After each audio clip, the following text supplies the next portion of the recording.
Welcome back to the Morning News on Fox Carolina. Taking a live look this morning. Galveston, Texas, where Laura continues to bear down on the coast near Texas, Louisiana, making landfall early this morning around 2 a.m. as a Category 4 storm has since weakened, but they're still dealing really with the brunt of this storm, Nicole. The storm surge really being one of the main threats here as we were looking at 15 plus feet along the coast. Unsurvivable, as they described it, Nicole. Yeah, and Ted, we're hearing now about over 400,000 people are without power, in these areas. This is going to be days, if not weeks long of cleanup potential.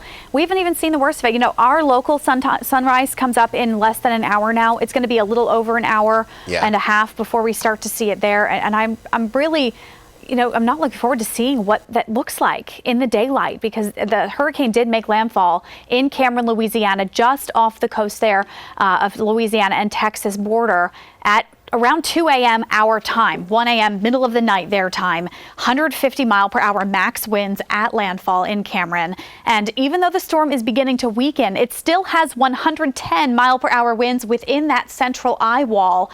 It's moving north at 15 miles per hour right along that Texas line from Louisiana's border there. So this is just a very intense system still.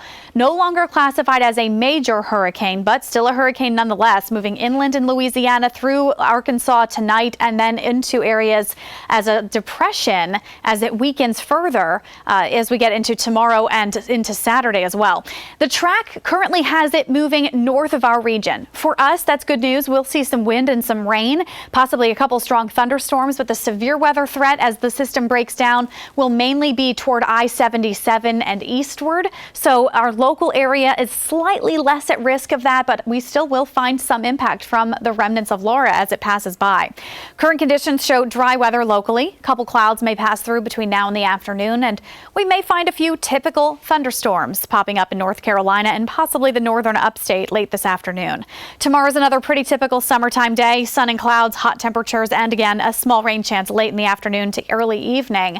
But late Friday night, we start to feel that influence from whatever's left of Laura at that point. A couple thunderstorms may happen late Friday night. Saturday morning starts with some rain, and then look at midday Saturday all the way into the afternoon. Just a soaker at times for us, and the wind will pick up as well. Wind speeds Friday night around 15 miles per hour. Saturday morning, 20 to 30 mile per hour wind gusts. Now, the sustained wind should be closer to about 15 miles per hour, but the gusts could come pretty strong at times. We may see a couple trees come down. Can't rule that out on Saturday as what's left of Laura passes just to our north. Current conditions, though, a little calmer than that. 60s and 70s outside now, reaching the 80s to around 90 degrees today.